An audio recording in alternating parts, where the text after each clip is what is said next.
Thank you. So as Mike said, I'm Jason Guiver. I started in New Zealand in 2007 managing Hunter laminates, which I did for 3.5 years, and had the opportunity of manufacturing the NMIT building and getting quite involved in what was going on in the timber industry. From that I joined NZ Wood and set up their Timber Design Advisory Centre, which until sort of the middle of this year the industry decided to drop its funding, which sort of put me on the market again, and sort of Nelson Pine said, you can come along and help us with our strategy into Christchurch and the rebuild. So I'm now with Nelson Pine, and here we go. So for those who don't know Nelson Pine, so it's established in 1984. The first MDF line was put in 1986, the second in 1991, and the third in 1997. It's one of the largest single-site MDF producers in the world. It was the largest. I think now there's one in China that's just topping it. There's 3.5 hectares undercover factory space. When you go for a factory tour there, don't plan a half-hour tour. It takes a little bit longer, as I'm finding out. The LVL line, now that came in 2002. LVL sort of started out in the States about 25 years ago and sort of gone around. And so Nelson Pine put that in 2002. Murray Sturgeon, Nelson Pine is owned by Sumitomo Forestry Corporation in Japan, and Murray has this very set policy of not liking to send back profit. He would rather keep reinvesting in Nelson Pine, and hence the sort of continued growth and sort of bringing the LVL line on as well. Now, Nelson Pine processes 1 million cubic metres of log a year. That's 170 log trucks per day. That's quite a lot. And so 800 cubic metres is going into MDF, and 200 cubic metres is going into LVL. So a lot of people have been mentioning about LVL, but really what is LVL? So it's laminated veneer lumber. It's an engineered wood material. It's made from thin veneers of radiata pine. It's grain orientated, so all the grain is heading into one direction, unlike a plywood where we're getting the cross grains. It's glued and pressed together under high pressure and heat. What we gain from that is uniformity of structural properties. It's dimensionally stable, it's got good workability, and it's lightweight and easy handling. So for the engineers, it's got twice the strength to weight ratio of steel. The compression strength is equivalent to high performance concrete. In fact, if you go to the NMIT building and go to the concrete building next door and look at the column sizes, they're pretty much the same. You know, so there's a column size for LVL, and there's a column size for concrete, and they're doing exactly the same job. In fact, so you've got large section sizes and long lengths are readily available, up to 18.4 metres, and that's before we start jointing. It's a natural renewable material, and we talked about the inherent fire resistance. So there's the expression that timber burns. Yes, timber burns, but actually timber chars. So at 0.65 millimetres per minute, you know what's happening. And all across Europe, going into buildings, the farmers are very happy to deal with timber buildings because they know that they're still going to be standing. They know when the fire starts. They know when the building's going to fall down, effectively. In Canada at the moment, they're building supermarkets. They're putting timber beams on top. They're putting steel columns in because they want to reduce footprint from the steel. They're cladding the steel with timber to fire protect the steel. Okay, so I believe there's something called, is it honesty in architecture, Andrew? Yeah. Yeah, so I'm not quite sure that one's honest, but yeah, but that's what they're doing to give the green effect. So if you can clad steel with timber to fireproof it, okay, I'm happy with that. So there's a durability in corrosive and aggressive environments as well, and it's carbon sequestering. So we've got all those. So right, so a quick guide to making LVL. So we've got the trees. So 10% of New Zealand's forests are in the Nelson Marlborough region, which is, I believe, about 180,000 hectares, and there's 2.5 million cubic metres is sustainably harvested from that each year. Nelson Pine takes 40% of that. So if there's anyone cutting down trees in the Nelson Marlborough area, Nelson Pine's taking some of your timber, and of which, as I say, 170 log trucks a day. So the logs come in, they used to use the A and J grade, but now I think it's just a knotty grade that they're taking. Plus on the MDF side, they're pretty much taking all sorts that's sort of going into that side. It's then debarked, cut to size, and ready for cut to length for peeler. It goes in a nice hot bath. We look after the logs. We put in an 85-degree bath, and that's kept in there for 24 hours. It then goes into the lathe. That's peeled, and that's peeled to, I've just got to check this one, yes, it's 3.63 millimetres. That's the exact peeling depth. I don't know why it's exactly that, but that's what I'm told it sort of comes to. It then goes and it's clipped to length, so when this comes off in one big, very long ribbon, and that's clipped to length, or clipped to width, and then goes from that, and it's dried to between 8 and 10 degrees moisture content. It's then graded, so everything is then visually graded and sonically graded so that they know exactly what strength it is. Because when you make up LVL, it's a recipe. So you've got different grades going into different positions to make up the beam. As I said, it's an engineered product, and so where you've got great variability on a piece of timber, you've got very little variability on a piece of LVL, so you know exactly what it is. It's scarf jointed on the ends, so they cut the scarves so that when they join together, you're getting very uniformity of joining together. The adhesive, the phenol formaldehyde adhesive is then applied. It then makes up into a mat, which then starts to go into the press. When it comes out of the press, it's 48 hours, it has to cool down. The press sort of heats up to about 65-70 degrees under high pressure, and that's running through, and then the billets are cut, cools down for 48 hours, and then is cut to size. And then that's packaged up, and then that's shipped out to our distributors. We have one in the room, Dennis. It's here, and Dennis distributes Nelson Pine LVL all over the country from Christchurch for us, and makes I-beams as well, and Nelson Pine LVL. And then we have our Fabrication Network as well, so Hunter Laminates and Timber Bond Industries will be a couple of those fabricators who then make things like the NMIT building. So, some current buildings. So, you might have heard about this one. So, the NMIT building, so I had the honour of working with Andrew on the actual manufacture and making of this building, and it was a lot of fun. A lot of stress involved as well in the little case, but the longer we go away from the actual making of the building, the less I remember the stress. So that's one, that's out there, that's up there now. Waitomo Caves, and we thought the NMIT building was stressful, you should try this one. So this way it's doing what you're not supposed to do with timber. So we bent it, we curved it, we twisted it, and then they actually put that up, and that was working with Dunning Thornton, and that's the first of its kind in New Zealand. It's almost first of its kind in the world for how it was actually manufactured and put together. And they say everything was pre-cut, pre-done, but it's just showing what can be done. Di, you're talking about cladding, so that's all clad in redwood on the outside there, and that was redwood trees that were milled in the area, and then they cut them and did. The problem that we've got with redwood in New Zealand is we don't have enough of it for external cladding, which is a pity because it makes it very cladding. So this is the cat shed on Mount Ruapehu. So if you're going to go for extreme climates, then this is made in LVL. The cat obviously is the mechanical cat, not the little one that keeps walking in and out. And so that's putting LVL really through its paces for extremes of temperature and conditions. Then we've got the College of Creative Arts. So that's now different from the NMIT building. That's up in Wellington, and that's so that's got basically where the NMIT was a simple post and beam and shear wall structure. This hasn't got shear walls involved in it. This is actually post-tension frame structure that's gone in. They've done a specialised force system, which is a timber concrete composite that was made off-site and then brought into the thing. So basically everything completely different to the NMIT building. Other than the fact it's got Nelson Pine LVL manufactured by Hunters in it. But it's the second one building that's come out of the stick technology. This is Tumu ITM, so this is using the Quick Connect portal system. This again is done by from the stick technology, and this is the idea. There's a lot of timber portal buildings around. A lot of them use nail plates. Nail plates take time to put up. So the idea the university sort of worked on is basically they've got these brackets. These are basically just screwed on, and then when you come to put it up, you just put it up, put the rods through, tighten it up, crank it, jump done, walk away, and it went up very quickly.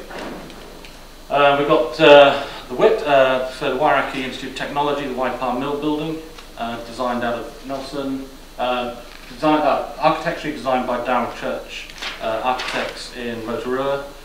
He won the competition, again another competition building, and then the Nelson Timber Solutions group of engineers designed the building, and they've got quick connect portal systems in there, they've got podium floor systems, and they've got some traditional glulam going in there and various options to make the actual building work. So what's happening in Christchurch? Buildings are being built in Christchurch now. They are actually being designed in timber, and there are buildings actually happening there. So some current buildings actually going on. So the Merit building, I don't have the latest photographs. These are some that Jasper sent me up. So this was designed by Jasper van der Lingen of Shepherd and Rout Architects, and Jade Kirk Kirk Roberts engineers have been doing the engineering side.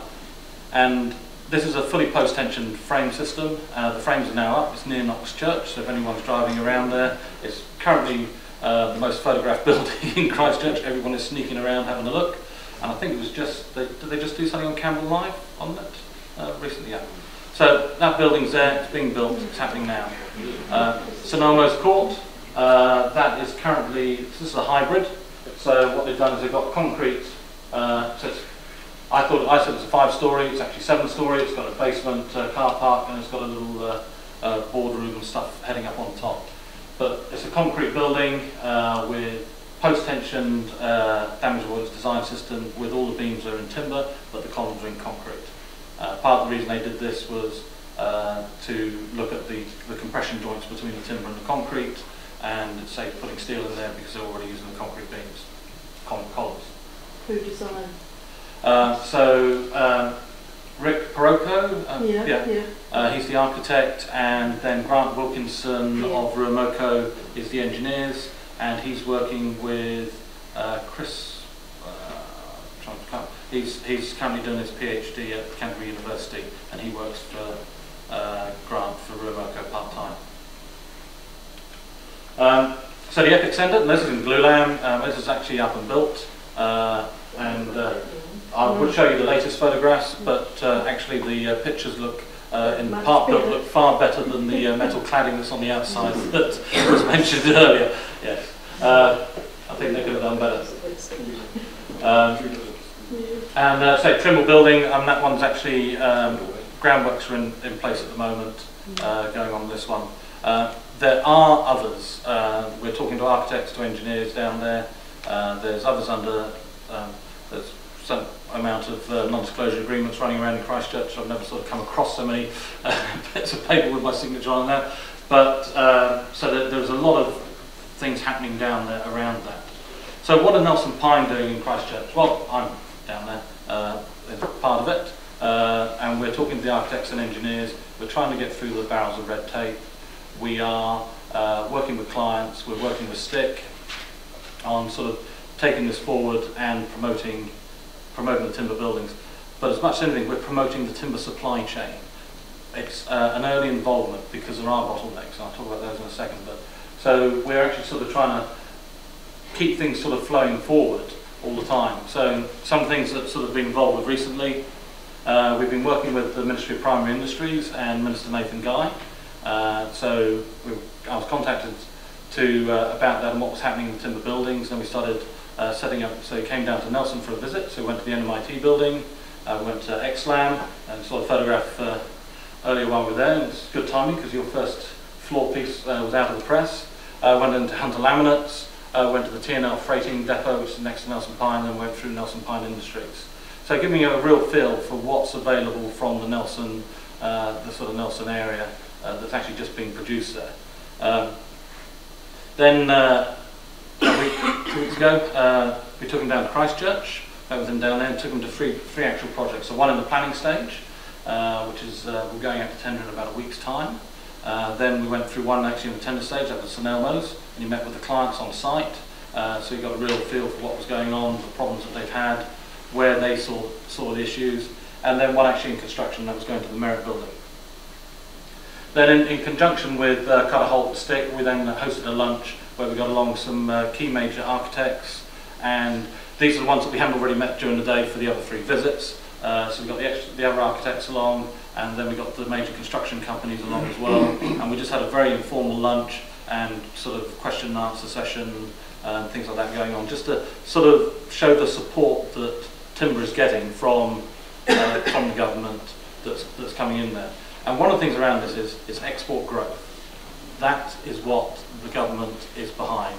It's, you know, while we're exporting logs, great, you know, we're always going to be exporting logs, and I've got a slide to sort of go through something on that in a second, but anything we can do that adds value, whether it's sawn timber, whether it's engineered timber, whether we get to the final buildings, that's what we've got to be looking at. And if we can look at Christchurch, and at the end of, you know, in 5, 10 years, whenever the end of Christchurch is, because there may never be an end, but if we can look at what we do down there, and we can start to create an export industry that is exporting out of New Zealand. You know, New Zealand isn't going to sustain everything that we could potentially start to produce from here. But there is a lot of technology, there's a lot of good ideas, there's a lot of good, you know, architectural design, there's a lot of good engineers here. If we can actually export these buildings out, then that's something that's what we work for, and that's what the government's looking for, and that's what the government's backing behind timber. Because there's no point us exporting steel, there's no point us exporting concrete, but timber we can export. So, some current issues. So, design information, peer review. That keeps coming back to us that all these engineering designs require peer review. The comment also comes back from the engineer, actually every damn engineering design in Christchurch requires peer review at the moment. But we're looking at where there's the issues on the peer review, on where there's certain companies that can't. But the more buildings we do, the more mainstream it comes, and that's something that we're addressing into design guides and support for designers. And that's coming from STIC. It's coming from the industry, where we're trying to see where we go from here as an industry. And there's some interesting things going on that, but we'll see what finally comes out. Costing information for buildings. That's something that's so the work that Andrew's done there is very helpful. But there's also trying to build up more and more information there with the QSs, so that they're not being naysayers, that they can say, okay, we're doing this, we know what's sort of going on there. And so we're working to overcome where we've got dearer costs, what's creating those dearer costs, what can we do to adjust that, how can we work on that. Fabrication, the bottleneck. That is one of the issues that we've got. NMIT, it's 2 days work for Nelson Pine, so we can turn these buildings out left, right and centre, thank you very much. And that's not even running on a night shift. So where we've got our fabrication issues, you know, where the fabricators are, so part of that comes from design. That comes from architects thinking like Andrew's thinking, which is great, you know, keeping it straightforward design structure for the structure, they can, and all the architectural stuff elsewhere. That's great for us, because you can actually you can set up to produce those and mass produce those. But where everyone's trying to do another Y-termo caves or something else like that, and everything is different, that causes delays in fabrication, and there's only so many fabricators out there. So we've got to bring the fabrication network on. So we're trying to work with the client, the engineers and the architects at the very early stages, so we can actually help smooth that through, and that those issues aren't coming up. And standards. So one of the key things that came out of the trip for the minister coming out, sorry, I forgot my list before, he visited with Gibbons Construction as well. And that's because Scott Gibbons is, you know, with Waimea Sawmills and Gibbons, so he's got a very unique perspective. And Scott has also been heavily involved in the standards, and he was very helpful in us convincing the Minister, MPI and MBIE in the support that's needed from government towards the standards. So what came out of that visit was that the government are putting up half the cost for the standards review for that NZ 3603. So the industry's got to find the other half of the cost. But that's actually came out from that visit. So everyone on that visit was all pushing standard, and sort of plugging that. So really, in summation, so Nelson Pine LVL, what we said, so you know, it's attractive, lightweight, inexpensive, rapid construction. There's durable and warm. All these messages you've been getting today. High strength to weight ratio, high strength to weight ratio, low carbon footprint, resistant to earthquake and other hazards. Value for money in the right materials in the right places. Local materials and technologies can mix with all other materials, and it's Kiwi, brand New Zealand. So, but just as a final comment, and no, I'm in a forestry, early forestry. So logs or buildings or both. So the NMIT was about 500 cubic metres of timber in it, all told. It was about 200 logs. Well, we export $1.35 billion worth of roundwood each year, and Christchurch, and these figures were done earlier than the latest lot for knocking down. So say there's 1,000 commercial buildings needed over the next 5 years. We did 20% of those in timber. That's 100,000 cubic metres of timber, 40,000 logs over 5 years. It's only 3.3% of the export. The resource is growing faster than that. So it's actually, we're not going to make a dent on doing buildings on that export. Even if we start exporting them, that's going to carry on. There's still going to be logs going over the wharf. So to disappoint people suddenly that we can actually get the log trucks off the road heading to wharf, they're going to continue. But it's part of what New Zealand does. We're a primary exporter, and if we can start getting secondary and third line processing added into that, the buildings have 30 times the value by volume over the logs. So this is what we've got to be looking at as a final thing. So, thank you. That's a true story. Hi. You've said entered as 3 needs to be revised. Why is that? What's the problem? It's 20 years out of date. There's a lot of materials that aren't actually included in it. It's not actually helping engineers to be able to design to that. So it means that everything's running off code of practices and peer reviews, things like that. So we've got to, first thing we've got to do is we've got to bring it in line with the Australian standards. They've already offered us their standard free of charge, that we can take whatever we like from that and start to bring NZS 3603 in line, put our relevant country annexes into it, and then we can start to review it forward in a process with them in the future that we can be working together to bring that forward as one standard.